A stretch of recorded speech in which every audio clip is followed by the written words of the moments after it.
My Lords, 136. And I want to repeat the number 136 because on Wednesday, Ashley Waxman-Bakshi asked a packed room of parliamentarians to keep reminding the world that there are still 136 hostages in Gaza, including Ashley's cousin, Agam Berger. My Lords, we are here today for Holocaust Memorial Day to keep the memory of the decades-old Holocaust alive. Yet, shockingly, even the memory of what happened on 7th of October last year is already fading.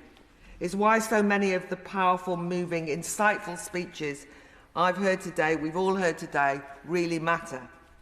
Because the largest anti-Jewish pogrom since the Holocaust is actively and willfully being forgotten, even denied. Indeed, when some seek to remind the world of the hostages by, for example, putting up posters of their faces, they are treated with contempt and openly subject to anti-Semitic abuse. Posters are venomously ripped down. One viral video showing an activist responding to a plea for humane empathy with Jewish suffering. His response was to spit out the question, "Where's your proof?" Sadly, such echoes of Holocaust denial are making a comeback. Indeed, the reason that Ashley and the other remarkable Israeli witnesses that some of us heard this week are forced to tour the world's capitals to give testimony is because, and this is a real shock, so many in official positions have demanded proof that sexual violence was used on October the 7th. Often, the very same progressives, NGOs and international women's organisations who rail against Me Too incidents, who demand support for their violence against women and girls initiatives, suddenly become sceptical, mute, look the other way, even with evidence that Jewish women and girls were gang raped, sexually mutilated and degraded.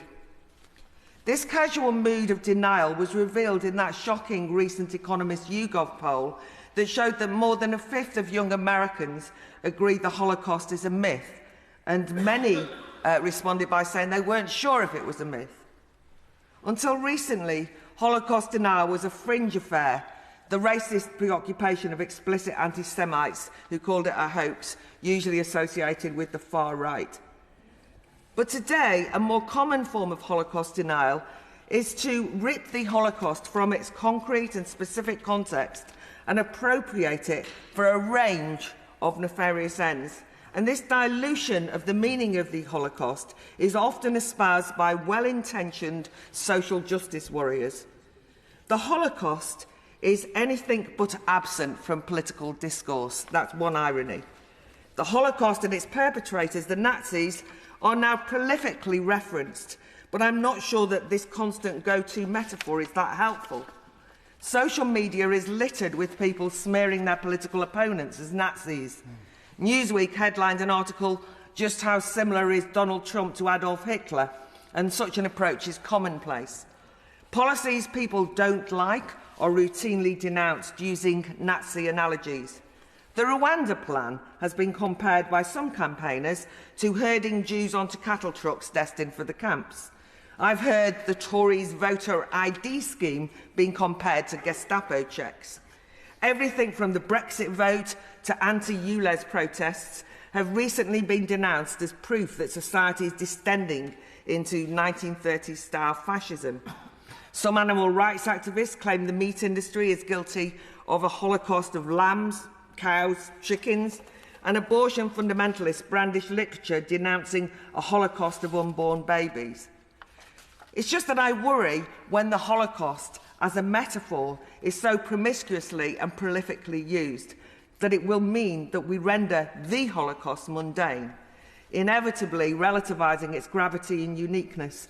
And so often it can also lead to airbrushing Jews from the story, as we saw with a number of politicians, as the Noble Lord Austin illustrated, who put out video messages on Holocaust Memorial Day and failed to mention the Jews. They just were forgotten, deliberately or not. I think also, as many noble lords have mentioned, we have to admit that the Holocaust has now been weaponised, specifically to attack and delegitimise the world's only Jewish state. And we'd heard that from a number of noble lords. I won't repeat the examples. But, you know, just the idea of young radical peace protesters unapologetically carrying placards with the Star of David inside a swastika. This relativism that now turns the barbarities of the Holocaust into an accusation against the Jewish state considers itself progressive, and worse, is mainstream. One popular progressive commentator, that Dr. Scholar off the telly, tweeted at the Auschwitz Museum, quote, "I unfollowed you after your disgraceful endorsement of Israel's extermination, ethnic cleansing and genocide of the Palestinians. The museum should be ashamed of itself. Never again means never again for anyone. You're an embarrassment to humanity." Think about those words. Inevitably, Dr. Scholar was never off the TV after she actually posted those words. So how should we tackle such ignorant attitudes?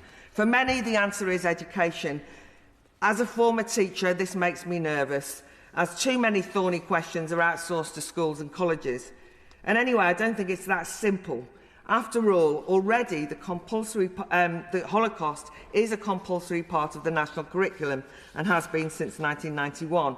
But one concern, the Holocaust is rarely explained in educational settings as a specific policy designed to purge society of Jewry.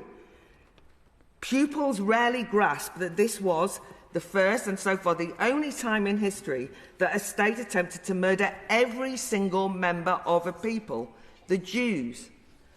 Instead, such is the enthusiasm to make the Holocaust relatable for today's pupils, a whole list of other victims are listed, as the noble Baroness Ludford explained so well, often at the expense of a factual, detailed account of the Nazis' industrialised final solution for Jews. This was more than just authoritarian rule or human rights abuses. This was an attempt at eradicating the Jews. This drive to make the Holocaust relevant in schools today for pupils has also led to an embrace of concepts associated with identity politics. But in trying to make the Holocaust education so relevant as to reflect the diversity of each and every pupil, students are asked to imagine themselves as persecuted by evil Nazis, victims due to their individual identity. And in the midst of this melee, I'm afraid Jews barely get a mention or are known about. Fueling relevance via identity politics is a trend, by the way, that's infecting the whole curriculum and can counterproductively encourage competitive victimhood.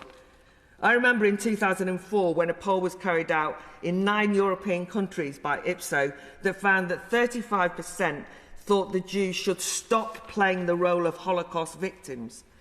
Since then, it's often via official educational initiatives, every identity group has been encouraged to view themselves through the prism of their historic victimhood from slavery to colonialism. And parallel to this, teachers and lecturers have embraced the idea that centuries of Western accomplishments should be disparaged, demonised as hateful expressions of white supremacy. Identitarian ideology has been given an intellectual veneer as decolonisation theory that divides the world into victims versus colonisers. Equality, diversity and inclusion policies institutionalise the divisive focus on skin colour and ethnicity and victimhood across schools and universities. And this toxic mix creates a hierarchy of oppression through which, actually and importantly, anti-Jewish hatred is justified. In the EDI schema, Jews have been designated as all-powerful colonisers, the ultimate expression of white privilege, the rightful targets of contempt and hostility amongst the young and anyone who cares about the oppressed. To confuse the educational landscape further, identity politics makes it hard to be open in classroom debate about such issues. And it can, for example, make it difficult to challenge any young Muslim pupils and students if they express sympathy with Islamist anti-Semitism. A decade ago, when giving a lesson on free speech, a vocal group of Muslim sixth formers told me that 9/11 was a Jewish plot and that the Charlie Hebdo massacre was justified because the cartoonists insulted the Prophet Muhammad. They also, by the way, bullied fellow Muslim classmates into silence, the kind of young people that the noble Lord Dubs rightly referred to as the heroes and the hope of this story. When I told this story about what happened in the classroom with a group of teachers, some admitted that such attitudes were one reason they shied away from teaching the Holocaust. They feared any confrontations if students put forward conspiratorial Holocaust denial theories would mean that they, as teachers, would be branded Islamophobes. Such self-censorship to avoid causing offence or even fear of more aggressive responses, and my lords have mentioned Mike Frears, and let me reference the Batley Grammar School teacher who's still in hiding for fear of his life. Let me just finish then by saying that before we open more learning centres or do more educational-related educational projects, at the very least we need to ensure educators are not silenced, cancelled or smeared for teaching truths that some identity groups find unpalatable. And to ensure the Holocaust is not forgotten and is understood, it needs to be resituated back into its historical, unique context and dragged out of the jaws of identity politics and diversity dogma.